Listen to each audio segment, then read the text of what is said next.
سرسبز اس گلزار کے یہ پھول یہ عطار کے مردہ دلوں کو دے جلا ہادی ہے طلبگار کے اگر کسی شخص نے بازار سے کوئی چیز منگوائی اور وہ چیز آتی ہے 1000 روپے میں، اور وہ جا کے اس شخص کو بتائے کہ 1500 کی آئی ہے، جھوٹ بولا نا اس نے کہ 1500 کی آئی ہے جبکہ ملی 1000 کی تھی. جو بھی طے کرنا تھا وہ پہلے ہو جاتا پھر صحیح تھا. ایک شخص اس کے سامنے اگر اس کا بڑا بھائی یا والد یا والدہ یا کوئی بھی ایسا شخص جو اس سے بڑا ہو، وہ ایسا کام کرے جس میں اللہ کی نافرمانی ہو، اور ان کو سمجھانے پر وہ آگے سے یہ کہیں کہ کھلو تو وڈا مفتی، تو ساڈی قبرے جانا میں، اپنے کام سے کام رکھو. خاندان والے جو ہے نا وہ بولنے والے کا بھی کردار دیکھتے ہوں گے کہ خود اس کا عمل کیسا ہے، پھر سمجھانے کا انداز کیسا ہے. آپ نے جو دعا لکھی ہے مصیبت زدہ کو دیکھ کر پڑھنے کی، اگر ایک مرتبہ کسی مصیبت زدہ کو دیکھ کر وہ دعا پڑھ لی، دوبارہ وہ مصیبت زدہ شخص سامنے آ جائے تو کیا دوبارہ وہ دعا پڑھنی ہوگی؟ پڑھ تو سکتے ہیں، لیکن یہ وسوسہ نہ ہو کہ پہلی بار جو پڑھی نا وہ تو قبول نہیں ہوئی، اب دوسری بار پڑھ لیتا ہوں. وسوسے نہ ہو تو پڑھنے میں حرج نہیں ہے. الحمدللہ رب العالمین والصلاة والسلام علی خاتم النبیین اما بعد واعوذ باللہ من الشیطان الرجیم بسم اللہ الرحمن الرحیم. الصلاة والسلام علیک یا رسول اللہ وعلی آلک وصحابک یا حبیب اللہ. الصلاة والسلام علیک یا نبی اللہ وعلی آلک وصحابک یا نور اللہ. فرمان آخری نبی صلی اللہ تعالی علیہ وآلہ وسلم، قیامت کے دن اللہ پاک کے عرش کے سوا کوئی سایہ نہ ہوگا. 3 شخص اللہ پاک کے عرش کے سائے میں ہوں گے. عرض کی گئی یا رسول اللہ صلی اللہ علیہ وآلہ وسلم وہ کون لوگ ہوں گے؟ ارشاد فرمایا، نمبر 1 وہ شخص جو میرے امتی کی پریشانی دور کرے. نمبر 2 میری سنت کو زندہ کرنے والا. نمبر 3 مجھ پر کثرت سے درود شریف پڑھنے والا. صلو علی الحبیب صلی اللہ علی محمد. میرا یہ سوال ہے کہ اگر کسی شخص نے کسی دوسرے شخص سے بازار سے کوئی چیز منگوائی اور وہ شخص اپنا کرایہ لگا کے جائے اور اپنا کرایہ لگا کے واپس آئے، اور وہ چیز آتی ہے 1000 روپے میں، اور وہ جا کے اس شخص کو بتائے کہ 1500 کی آئی ہے، تو اس شخص کا اوپر پیسے لینا شرعی طور پہ اس کا کیا حکم ہے؟ جھوٹ بولا نا اس نے کہ 1500 کی آئی ہے جبکہ ملی 1000 کی تھی. یہ جھوٹ بولنا گناہ ہے. اس طرح جو پیسے لیں گے اس کے لینے بھی ظاہر گناہ گار ہی ہوگا، وہ پیسے بھی نہیں لے سکتا. اس طرح جو بھی طے کرنا تھا وہ پہلے ہو جاتا، کرایہ وغیرہ اور جو بھی مجھے لگے گا طے ہو جاتا، پھر صحیح تھا. کرایہ وہ دے دیتا آپ کو.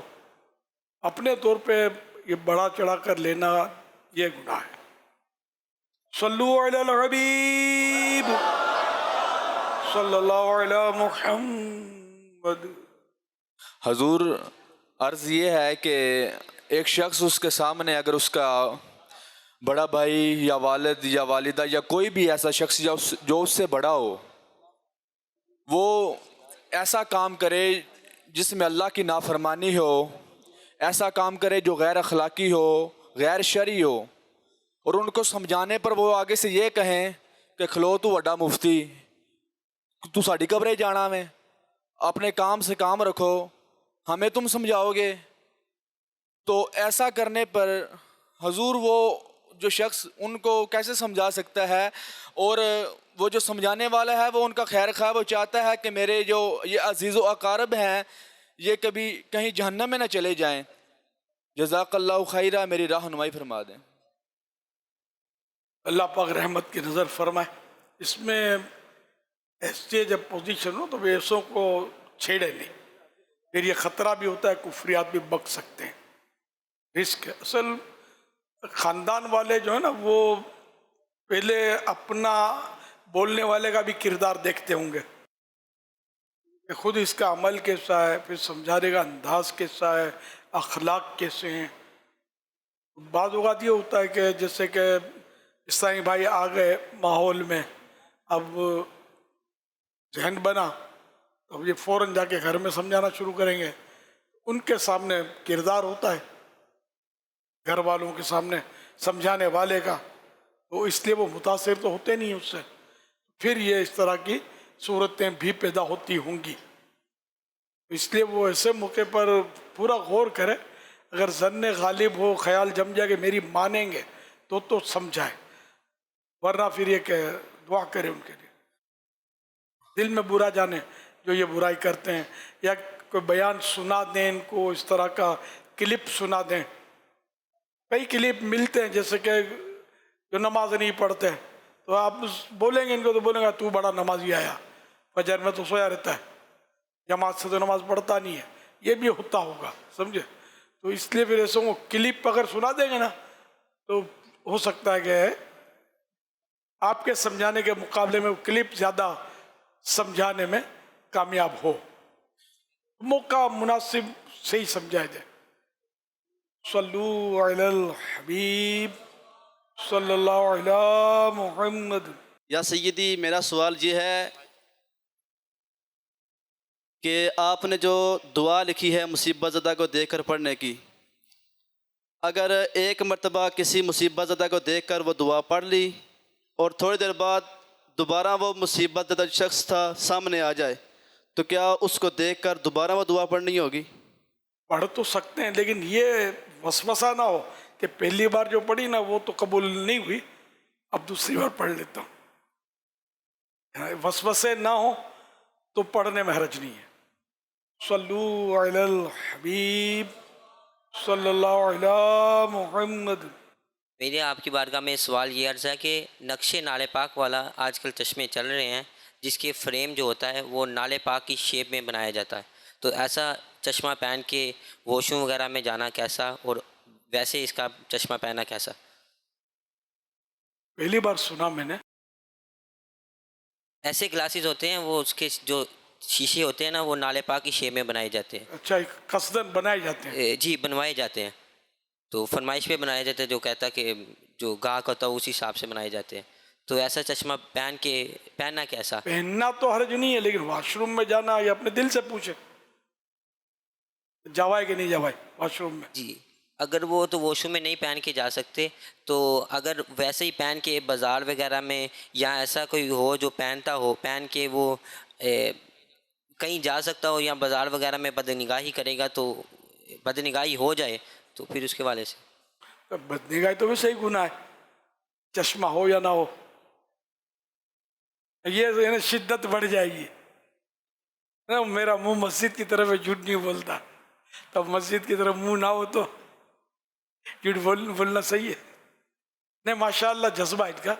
میں آپ کو اپنا واقعہ بتاؤں، ایک بار کسی نے وہ آئینے کا ترشوا کر نالے پاک کا بڑا سا لگایا دیا تھا، ہم نے گھر میں لگا لیا، پھر وہ خیر توجہ کسی نے دلائی یا توجہ گئی، کو بات چیت ہوئی، اس میں تو پورا بندہ نظر آتا تھا نقش نالے پاک میں، یا اپنے پاؤں چپل سب ظاہر پھر ہوتے ہیں انسان کے اس میں، تو یہ ہم نے اٹھوا دیا۔ میں نے کہا، پھر میں نے کچھ یعنی کہ کوشش بھی کی بعض اوقات کہ ایسا نہ کریں، تو اب بھی بنتے ہوں گے اسے آئینہ نقش نالے پاک، تو اب میں ناجائز نہیں کہتا اس کو، لیکن بس مزہ نہیں آتا، ہم عشق کے بندے کیوں بات بڑھائی ہے، ہم گندے انسان اس میں، اور پھر ہمارے گندے پاؤں اور یہ سب چیزیں نظر آئیں، نہیں سمجھ میں نہیں آتا۔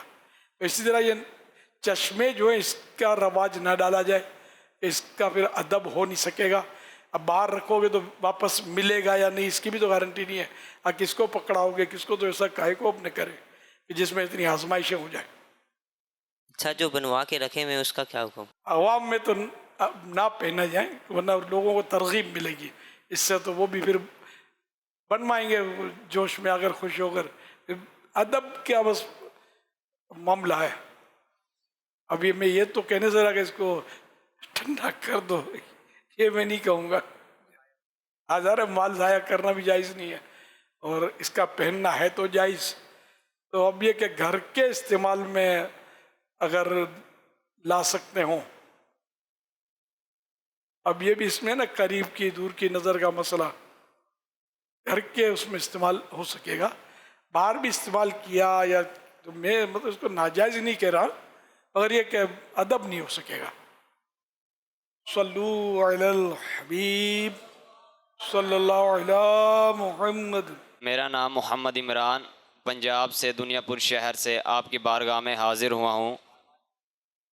میں جامعۃ المدینہ فرسٹ ایئر کا طالب علم ہوں.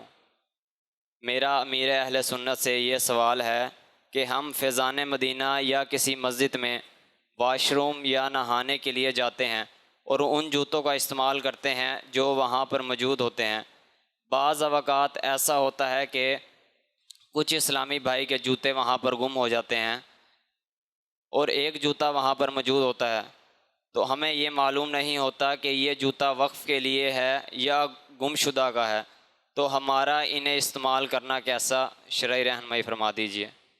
جامعۃ المدینہ میں واش روم میں جانے کے لیے جو چپل رکھے جاتے ہیں, ان کی بات کر رہے ہیں نا آپ؟ جی. یہاں تو اس طرح کا ہے, تو وہ ایسا ہوتا ہے کہ جس کا مالک ہی کوئی نہیں ملتا, پتہ ہی نہیں چلتا, لوگ چھوڑ کے چلے جاتے ہیں, اب کہاں ڈھونڈیں. تو اس طرح یہ شرعی رہنمائی کے ساتھ انہوں نے اس کو دے دینا ہوتا ہے کسی شریف فقیر کو. تو اب وہ اس کو واپس دے دیتا ہے کہ اس کو استعمال کیا جائے یا جو بھی اس طرح یہ وہاں بھی جامعۃ المدینہ میں کرتے ہوں گے. تو وہ اس طرح کے چپل جو واش روم میں رکھے ہوتے ہیں تو وہ انڈرسٹوڈ ہوتے ہیں کہ یہ اس کام کے لیے, تو یوز کر سکتے ہیں اس کو.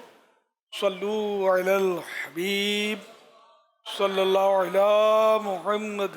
میرا نام محمد فہیم اتاری ہے, کبیر والا پنجاب سے حاضر ہوا ہوں آپ کی بارگاہ میں. میرا سوال یہ ہے کہ اس طرف مشرق ہے, اس طرف مغرب, اس طرف شمال اور اس طرف جنوب.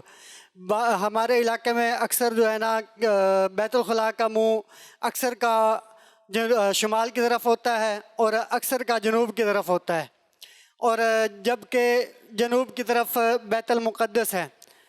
کیا ہمیں جنوب کی طرف بیت الخلاء کا منہ رکھنا چاہیے؟ شمال کی طرف کیا کیا یہ غور نہیں کیا آپ نے؟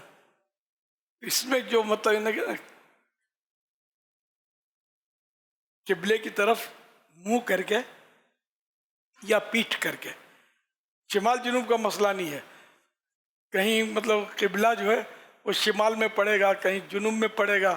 ہم پاکستان کا حساب لگا رہے ہیں نا, باقی دنیا بھر میں کعبہ شریف جو ہے یہ دنیا کے سینٹر میں ہے, وسط میں, بیچوں بیچ ہے. خود مکہ پاک والے چاروں طرف سے اب ایک محلہ اس طرف ہے تو اس کو شمال پڑ رہا ہے, اس کو جنوب پڑ رہا ہے, اس کو مشرق پڑ رہا ہے, کسی کو مغرب پڑ رہا ہے. تو مکے میں ہر جگہ سے چاروں طرف سے لوگ نمازیں پڑھ رہے ہوتے ہیں, اس لیے وہ جنوب شمال کا مسئلہ نہیں ہے. اس کو بولتے ہیں استقبال و استدبار قبلہ. استقبال قبلہ مانے کعبے کی طرف منہ کرنا, استدبار قبلہ نے کعبے کو پیٹھ کرنا. تو کعبے کو منہ کرنا یا کعبے کو پیٹھ کرنا یہ دونوں حرام ہے, باقی شمال جنوب کا مسئلہ نہیں ہے. جزاک اللہ آپ خیرہ. کے گاؤں میں اکثر ہوتا ہے, اکثر کس کو بولتے ہیں پتہ ہے؟ آدھے سے زیادہ کو. جی تو یہ عام بول چال میں بولتے ہیں اکثر ہے. ایک جگہ پہ دیکھ لیا نا یا دو جگہ دیکھ لیا اکثر لوگ بولتے ہیں.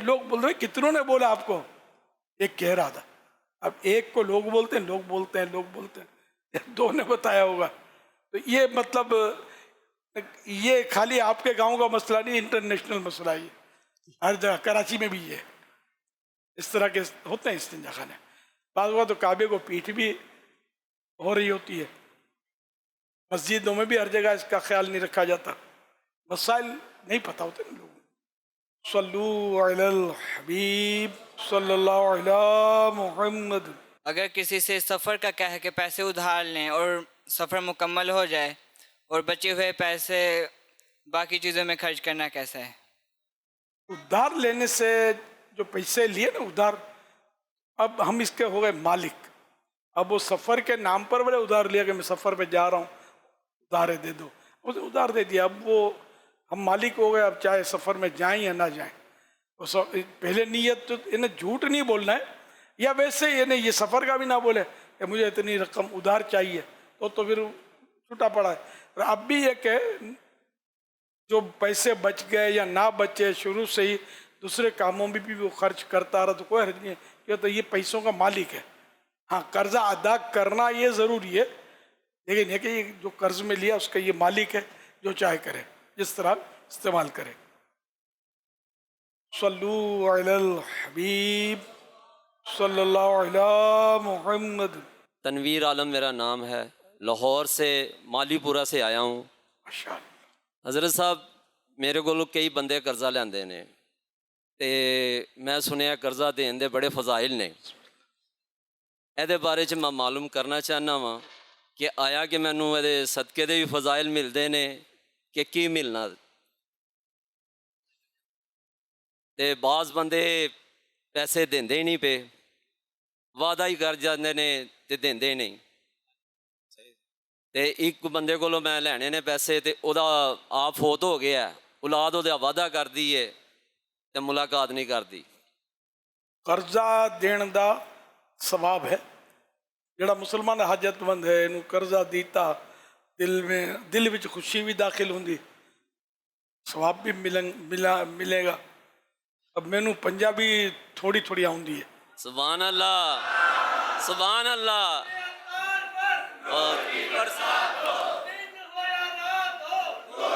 ساڈے اعلیٰ حضرت رحمت اللہ علیہ فرماندے نے کہ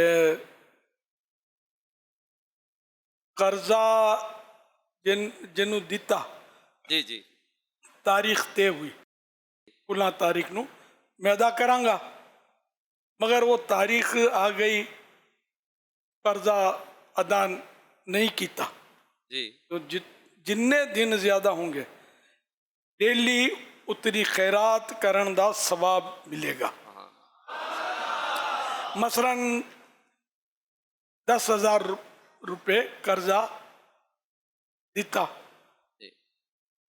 تے محرم دی پہلی تاریخ ادا کرن دی ترکیب تھی، آج 11 تاریخ آ گئی، ادا نہیں کیتا، 11 10,000 تو 1,10,000 1,10,000 دا ثواب کھڑا ہو گیا انشاءاللہ۔ ایدی دلیل حدیث تھی سرکار اعلیٰ حضرت دیتی ہے، اور خود فرمان دینے کہ میں بھی قرضہ دیا ہے، جنہوں قرضہ دیا ادا کوئی نہیں کرتا، بس مینوں انشاءاللہ ثواب خیرات، ورنہ اتنی رقم کیویں میں خیرات کردا تو مینوں ثواب ملتا پیا۔ صدقے دا بھی ثواب سرکار صدقہ خیرات ایک گل ہے، ایک ہی گل ہے سرکار، کاروبار دے وچ بھی ایسے ہی معاملات نے میرے نال، تے جڑے بندے میرے کولوں مال لیندے نے وہ مال دے پیسے نہیں دیندے، اسے کھاندی کیا ہو، سارے ہی نہیں دیندے تو کئی بندے اکثریت چ نہیں دیندے، بڑا پریشان کرتے ہیں۔ یہ ہوندا ہے کاروبار وچ ہوندا ہے، مل بھی جاندے نے، نفع بھی ہوندا ہے، نفع دا شکر کریں، جے لے گیا وہ لے نہیں گیا تو انہوں روزانہ خیرات دا ثواب تاریخ تے ہے۔ تو سبحان اللہ، قرضہ کسی کو دیا وہ چیز ہے، اور اپنا مال اس نے خریدا کہ میں اتنے دن کے بعد پیمنٹ کروں گا، اور اب وہ تنخواہ رہا ہے، مگر یہ وہ دیندار ضرور ہے، قرض دار نہیں ہے۔ ان مانو کر ਇਹਨਾਂ ਦਾ ਜਿਹੜਾ ਬੁਨਿਆਦੀ ਸਵਾਲ ਸੀ ਕਿ ਸਿਰਫ ਕਰਜ਼ ਦੇਣ ਦੇ ਨਾਲ ਵੀ ਸਦਕੇ ਦੇ ਫਜ਼ਾਇਲ ਹਾਸਿਲ ਹੋਣਗੇ؟ ہر نیکی نو صدقہ کہندے نے، ہر صدقہ جڑا ہے یہ نیکی ہے۔ صلو علی الحبیب صلی اللہ علی محمد۔ یا سیدی میرا آپ سے یہ سوال ہے کہ اگر کوئی شخص موت سے ڈرتا ہے تو اس میں کوئی فضیلت کا کام ہے یا اس کے ایمان کی کمزوری ہے؟ موت سے ڈرنا تو ذرا سب ڈرتے ہیں، یہ ایمان کی کمزوری تو نہیں کہیں گے اس کو، لیکن نفسیاتی طور پہ بھی آدمی ڈرتا تو ہے نا موت سے۔ ہاں جہاں رائے خدا میں مطلب جان دینے کا موقع ہے تو وہاں پھر نہ ڈرے۔ اس میں بھی بعض صورتوں میں عزیمت ہوتی ہے، بعض صورتوں میں رخصت ہوتی ہے. تو یہ یوں مطلب ایک ٹاپک ہے یہ بھی. مطلقاً موت سے تو ہر آدمی ڈرتا ہے جنرلی، اس میں کوئی حرج نہیں ہے. صلو علی الحبیب صلی اللہ علی محمد. امیر علیہ سنت کی بارگاہ میں میرا سوال یہ ہے سر کہ میں جیسے آرڈر کرتا ہوں چائنا میں 5000 کے جی کا یا 10,000 کے جی کا آرڈر کرتا ہوں، تو اس میں سے جو وہ پیکنگ کرتے ہیں، پیکنگ کر کے وہ 498 گرام کا ایک پیکٹ بناتے ہیں. پھر اس کی جو پیکنگ کرتے ہیں وہ 25 کے جی کی، تو اس کے اوپر 2 وہ پلاسٹک کے کور کر دیتے ہیں. وہ اپنا ویٹ پورا کرتے ہیں، لیکن ہمارے پاس جو آتا ہے وہ 498 گرام. تو سر یہ ہم ½ کے جی کہہ کر سیل کرتے ہیں، لیکن کسٹمر کو بتاتے ہیں کہ یہ 498 گرامز کا ایک پیکٹ ہے. تو امیر علیہ سنت کی بارگاہ میں عرض یہ ہے کہ ہمارا ایسا کرنا کیسا کہ ہم ان کو بتا بھی دیتے ہیں لیکن وہ 500 گرام نہیں ہوتا. تو بعض اوقات ہم بھول بھی جاتے ہیں امیر علیہ سنت، تو ہمارے لیے کیا حکم ہوگا؟ جب بتا دیتے ہیں پھر تو کوئی رکاوٹ نہ رہی، اب بھول جاتے ہیں. جی. اور یہ کہ اسٹیکر بھی لگایا جا سکتا ہے. اور کتنا فرق ہوتا ہے وزن میں؟ 2 گرامز کا. 2 گرام 2 گرام کا سر. 2 گرام کی کوئی اہمیت تو نہیں ہے. جی، لیکن وہ ہم جو ہے نا ان کی پیکنگ اسی طرح ہوتی ہے. ہاں، ½ کلو وہ کہتے ہیں اس کو، ½ کلو، آپ ½ کلو.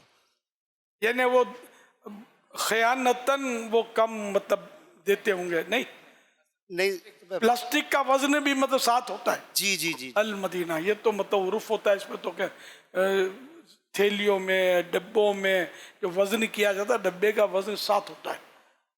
یہ تو کئی چیزوں میں اس کا عرف جاری ہے. اصل چیز کے مقابلے میں ساتھ میں وہ جو چیز دیتے نا، کاغذ کا پیکٹ، تھیلی، شاپر، تو وہ وزن میں شامل ہوتی ہے. جی بابا جان، یہ پلاسٹک بیٹس ہوتے ہیں، کوئی 1000 روپے کا پیکٹ ہوتا ہے، کوئی 1500 کا پیکٹ ہوتا ہے، کوئی 2000 روپے کا پیکٹ ہوتا ہے. تو اگر اس کو کریں تو ملٹیپلائی وہ پیسوں میں، روپیوں میں چلا جاتا ہے 2 گرام بھی. تو ہمارے لیے کیا حکم ہوگا؟ ہم کیسے بچیں اس کو؟ تو گناہ گار تو نہیں ہوں گے ہم اگر ہم ایسے بھی سیل کرتے جائیں تو؟ بظاہر تو مطلب گناہ گار نہیں ہوں گے آپ، کیونکہ وہ ساتھ میں پیکٹ کا وزن ہوتا ہے. اور یہ عرف اسی پر جاری، تو ہر چیز کا پیکٹ ہوتا ہے. پیکٹ مفت کبھی دیتے ہیں کبھی نہیں دیتے. جیسے شاپر اپنی طرف سے ڈالی وزن کر کے، تو یہ وزن میں شامل نہیں ہوتی، ورنہ بھرے بھرے جو ہوتے ہیں وزن میں شامل کرتے ہیں لوگ. جی جی. پھر بھی ایک حل ہے نا کہ یہ ½ کلو کہہ کر نہ بیچیں کہ بھائی یہ پیکٹ اتنے کا ہے. جی.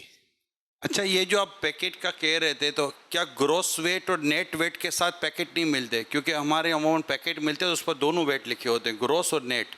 گروس میں یہ تمام پیکنگ وغیرہ ہوتی ہے، اس کو بھی ڈال دیتے ہیں. نیٹ کا مطلب ہوتا ہے کہ اس میں جو مال ہے یہ اس کا ویٹ ہے. تو کیا آپ کے یہاں اگر آپ جس سے بھی مال بناتے ہیں، اگر آپ اس کو کہہ دیں کہ اس پر تم یہ پرنٹ کر کے دے دو کہ اس کا گروس ویٹ اتنا ہے، نیٹ ویٹ اتنا ہے، تو آپ کا پرابلم بھی حل ہو سکتا ہے.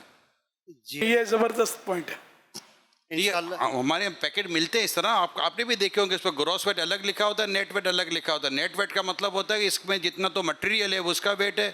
اب اس کی جو پیکنگ ویکنگ ہے سب ملا کر دیکھیں تو اس کا ویٹ اتنا بنتا ہے، اور جو مین مال ہے اس کا ویٹ اتنا بنتا ہے. تو گروس ویٹ اتنا، نیٹ ویٹ اتنا. اگر آپ یہ پرنٹ کروا لیں جس سے بھی آپ لیتے ہیں، تو آپ سے وہ آپ کو کیوں نہیں پرنٹ کر کے دے گا؟ تو آپ کا بھی مسئلہ الحمدللہ حل ہو جائے گا، اور جو بائر ہوگا اس کو بھی آپ جو چیز دے رہے ہیں وہ ایکچوئل چیز ہوگی، وہ ویٹ درست ہو جو اتنا آپ لکھوا رہے ہیں. جزاک اللہ خیرہ. صلو علی الحبیب صلی اللہ علی محمد. امیر اہل سنت، آپ کی بارگاہ میں میرا سوال یہ ہے، اگر کوئی شخص ناراض ہو جاتا ہے اور جب دوسرا شخص صلح کا پیغام اس کو راضی کرتے ہیں کہ صلح کی طرف آؤ، تو اس کا پیغام ہم لے کے جاتے ہیں، تو 1 دفعہ نہیں، 2 دفعہ نہیں، 3 دفعہ جاتے ہیں، تو وہ شخص راضی نہیں ہوتا، تو اس کے بارے میں کیا ہے کہ کیا حد بندی ہوگی کہ اس کو پھر بھی وہ صلح کا پیغام بھیجتا رہے اپنا؟ تو اس کے بارے میں کوئی ارشاد فرمائیں کیونکہ آج کل معاشرے میں یہ چیز بہت عام ہو گئی ہے کہ بہت چھوٹی سی بات پہ لوگ اپنی انا کا مسئلہ بنا رہے ہیں. تو اس کے بارے میں کوئی ایسا جواب دیں کہ اس کی کیا حکمت عملی ہوگی؟ اب اس میں حد بندی تو نہیں پتہ، البتہ یہ کہ جیسے دو افراد ناراض ہیں، پہلے نے سلام کر دیا، ایک نے سلام کر دیا، اس نے جواب نہیں دیا، تو یہ سلام کرنے والا جو ہے یہ بری ہو گیا. وہ جو دوستی ٹوٹی تھی یا وہ دونوں کا سلام کلام بند ہوا تھا، یہ اس طرح کی حدیث پاک تو ہے، لیکن اس کی حد بندی کا مجھے پتہ نہیں ہے. حد بندی میری سمجھ میں یہ آتا ہے کہ واللہ عالم کہ انتظار کرے. ابھی وہ ہو سکتا ہے تازہ واقعہ ہو، صدمہ ہو، اس کو غصہ ہو، اور ہر چیز کا علاج وقت ہے. ہماری گجراتی میں کہاوت ہے دکھنو اوسڑ دہاڑا. دکھ جو ہے نا اس کی دوا، دکھ کی دوا دن یعنی ایام. تو جو دن گزرتے جاتے ہیں تو دکھ جو ہے وہ ہلکا ہوتا جاتا ہے. جس دن گھر میں فوتگی ہوتی ہے اس وقت کیا کیفیت ہوتی ہے، اور جب دیر ہو جاتی ہے، دن گزرتے ہیں پھر بندہ بھول بھال جاتا ہے، سب کچھ کرتا ہے. تو اس طرح مطلب یہ کہ انتظار کرنا مناسب لگتا ہے کہ یہ پھر تھوڑا موقع ملے پھر پیغام دیا، پھر موقع ملے پھر پیغام دیا. یہ کہ غلطی اپنی تھی اور اس لیے بھی صلح کرنا چاہتا ہے، اور کوئی اس میں نفسانیت کو دخل نہ ہو، صرف اللہ کے لیے وہ صلح کرنا چاہتا ہے. تو اس کو مطلب یہ کہ اور سامنے والے میں کوئی سی خرابی نہیں ہے. ہاں ایمان و عقیدے کی خرابی ہے تو پھر اس کی گلی سے گزرنا بھی نہیں چاہیے. مسلمان بھائی اپنا سنی پکا ہے، جسے کسی عقیدے کی وجہ سے کوئی اس میں اختلاف نہیں ہے، تو پھر دوستی کا ہی آدمی مطلب کوششیں کرتا رہے کسی طرح ملاپ ہو جائے، مزید بگاڑ پیدا ہو ایسی بھول نہ کرے. اگر عرصہ زیادہ گزر جائے، مطلب 5-6 سال گزر جائیں، تو پھر بھی بندہ راضی نہ ہو تو پھر کیا حکم ہے؟ جو بھیج رہا ہے پیغام وہ بری ذمہ ہے، اس میں اس کو گناہ گار تو نہیں ہوگا؟ مجھے اس کی حد بندی پتہ نہیں ہے. میں اس کا نا میں اپنا واقعہ سناتا ہوں، پہلے بھی میں نے سنا ہے یہ واقعہ کہ میری خالہ اور ہماری مرحومہ امی جان وغیرہ کا کوئی مسئلہ ہوگا، بہنوں کا بھی مسئلہ ہوگا ہو سکتا ہے، تو یہ کچھ تھے وہ تو آپس میں ملتے نہیں تھے ایک دوسرے سے. تو مجھے خیال آیا، میں بڑا ہو گیا تو شہید مسجد کھاراتر میں کھالوں کا سینٹر رکھتا تھا. بقرعید کے دن تھے تو میں سیکورٹی ایشو اور یہ نہیں تھا، دعوت اسلامی کے سب شروعات کا دور تھا. میں مطلب یہ کہ میری خالہ کا گھر قریب ہی تھا، تو میں نے ہمت کی، میرا تو میں نے جھگڑا ہوا نہیں ہے کہ یہ جاؤں، میری خالہ ہے. تو میں ان کے سیڑھی چڑھ گیا، دروازے پہ دستک دیا، کون؟ اپنا نام بتایا تو دروازہ کھولا، حیرت کا کہ تو کیسے آ گیا؟ میں نے کہا میں صلح کرنے آیا ہوں. پھر میں خالو کے پاس بیٹھا، اب یہ خالہ بھی بیچاری بیمار، خالو بھی بیمار، بوڑھے بوڑھے تھے. خالو نے بھی حیرت سے کہا کہ تو کیسے آ گیا ہمارے گھر پہ؟ تو بہت بڑا آدمی بن گیا ہے. میں نام تو ہو گیا تھا دعوت اسلامی اور یہ چل پڑی تھی، تو میں نے کہا بس میں آیا ہوں صلح کرنے کے لیے. تو انہوں نے مجھے مان وغیرہ دیا اور پھر میں آ گیا. پھر میں گھر پہ اپنی بہنوں سے بات کی، میں نے ایسا میں نے کر لیا ہے سمجھے، اور گراؤنڈ بنا لیا ہے، اب کچھ کریں آپ لوگ. تو پھر میری ایک بہن تو تھی معذور، وہ تو چل پھر نہیں سکتی تھی. تو دوسری بہن جو تھی وہ اور میرے بچوں کی امی وہ بھی اس میں شریک نہیں تھی لڑائی جھگڑے کا. وہ تو خالہ کو پہچانتی بھی پتہ نہیں تھی یا نہیں تھی. تو یہ دونوں چلے گئے گھر پہ خالہ کے، تو وہ بھی مل کر اور صلح کر کے آ گئے. تو یوں مطلب یہ کہ برسوں کے بعد میں نے کہا نا کہ وہ جو تنے ہوئے تھے، کھینچے ہوئے تھے، کھاتے بھی تھے لوگ تھے وہ، سمجھے. ہم لوگ تو چھوٹے آدمی، لیکن بہرحال یہ مسئلے تھے اور میں چلا گیا تو برسوں گزر گئے تھے، اور میرے سے تو ڈائریکٹ تو کوئی لڑائی جھگڑا تھا بھی نہیں. الحمدللہ یوں پھر یوں ترکیب ہماری بنی. تو ایک کوشش کرے آدمی تو پھر ترکیب بن سکتی ہے، مایوس نہ ہو، موقع ملے تو کر لیتے. ورنہ کہ جتنے کوششیں کی اور اگلا مانتا ہی نہیں ہے تو وہ اب کتنی کوشش کی کہ بری ذمہ ہو جائے جبکہ اس کی غلطی ہے. یہ آئی ڈونٹ نو، لا ادری. صلو علی الحبیب